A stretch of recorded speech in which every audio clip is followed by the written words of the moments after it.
ला इलाहा इल्लल्लाह। गलियों से मैदानों से इनकलाब आएगा, गलियों से मैदानों से इनकलाब आएगा, मस्जिद से मदारिस से इनकलाब आएगा।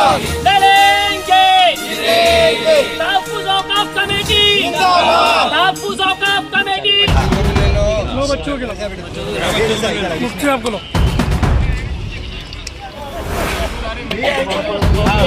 सुरुवात करीतो ईश्वराच्या नावाने जो अत्यंत दयाळू व कृपाळू आहे। आज सर्वप्रथम आम्ही अल्लाहचे ईश्वराचे आभार मानतो की त्यांनी आमच्या चीफ जस्टिस ऑफ इंडियाने आज जो निर्णय दिलेला आहे हा पूर्णपणे नसला तरी हा काही अंशतः निर्णय असला तो आमच्या बाजूने आहे, वफच्या बाजूने आहे। त्यामुळे आम्ही ईश्वराचे या ठिकाणी आभार व्यक्त केलेले आहेत।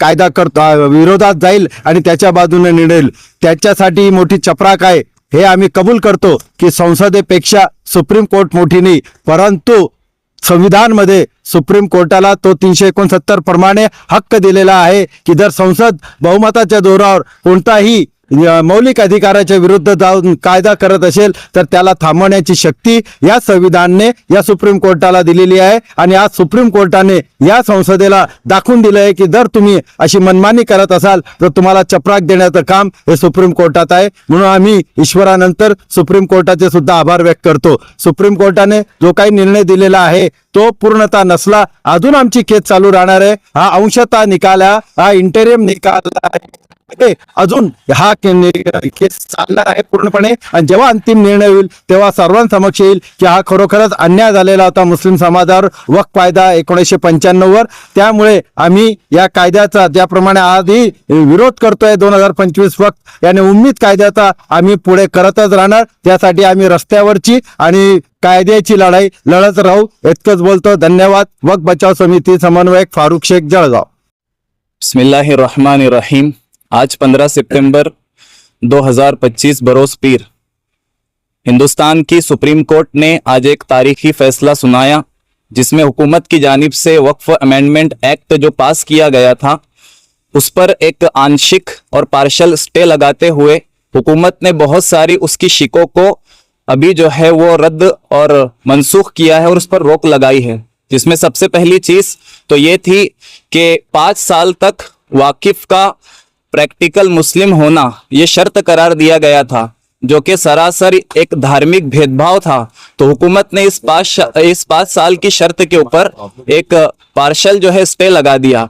इसी तरीके से हुकूमत कलेक्टर राज कायम करना चाह रही थी। तो हुकूमत ने जो वक्फ की मुतनाज़े ज़मीनें हैं उनके फैसले को वक्फ ट्रिब्यूनल और हाई कोर्ट के अंदर जो है उसका फैसला होगा इसको कायम रखा है और कलेक्टर राज के बनाने को मनसूख किया है। इसी तरीके से जो सेंट्रल वक्फ बोर्ड है और स्टेट वक्फ बोर्ड है इनके अंदर गैर मुस्लिम उम्मीदवारों को शरीक करना चाहती थी जिनकी तादाद मेजॉरिटी तक पहुंच रही थी। तो अब चाहे वो स्टेट वक्फ बोर्ड हो या सेंट्रल वक्फ बोर्ड हो उसमें ज्यादा से ज्यादा गैर मुस्लिम अराकीन जो है वो 3 रह सकते हैं। ये जो है सुप्रीम कोर्ट ने फैसला अपना सुनाया है। इसी तरीके से जो सेंट्रल वक्फ बोर्ड का सीईओ है तो सुप्रीम कोर्ट ने टिप्पणी दी है कि वो सीईओ मुसलमान होना चाहिए, ये ज्यादा बेहतर है। स्टेट और सेंटर का जो है ये सीईओ वो मुसलमान होना चाहिए तो बेहतर है। तो ये जो सुप्रीम कोर्ट का फैसला है हम इसका खैर मकदम करते हैं और जलगांव तहफ़्फ़ुज़ औक़ाफ़ कमेटी जो है वो सुप्रीम कोर्ट के इस फैसले को बहुत ज्यादा जो है वो पसंद जो है वो करती है। रहीम, आज जो है सुप्रीम कोर्ट ने एक तारीख़ी फ़ैसला सुनाया। हम जलगांव तहफ़्फ़ुज़ औक़ाफ़ कमेटी उसका खैर मकदम करते हैं, लेकिन हम अभी पूरी तरीके से मुतमईन नहीं है। जब तक कि ये पूरी लड़ाई लड़ी नहीं जाएंगी, पूरा फ़ैसला मुसलमानों के हक़ में नहीं आएगा, वहाँ तक मुस्लिम पर्सनल लॉ बोर्ड के आदेश के मुताबिक जलगांव तहफ़्फ़ुज़ औक़ाफ़ कमेटी रोड के ऊपर भी लड़ाई लड़ती रहेंगी और जितने संविधान ने हमें तरीक़े दिए, जेल भरो आंदोलन, रास्ता रोको आंदोलन, हम वो तमाम करते रहेंगे। इस मौके पर मैं मुसलमानों को ख़ास तौर पर 2 पैगाम देना चाहता हूँ। एक पैगाम तो ये है कि हम अपनी मसाजिद के जितने भी डॉक्यूमेंट्स हैं, जितने कागजात हैं, उनको क्लियर करें। घबराने की ज़रूरत नहीं है। हमारे लिए भी इस मुल्क का संविधान ज़िंदा है और ये मुल्क जो है संविधान से चलेगा, इसलिए हमें डरने की ज़रूरत नहीं है। हम अपनी लड़ाई लड़ते रहे।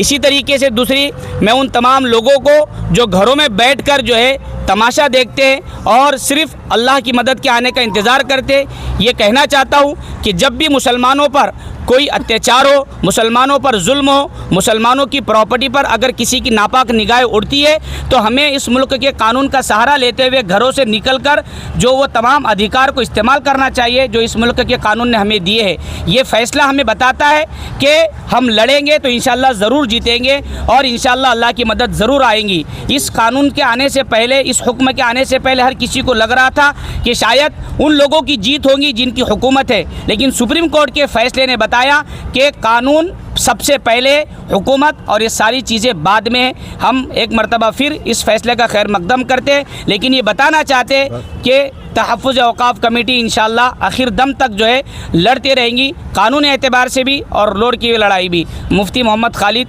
जलगांव एकता संगठन, जलगांव।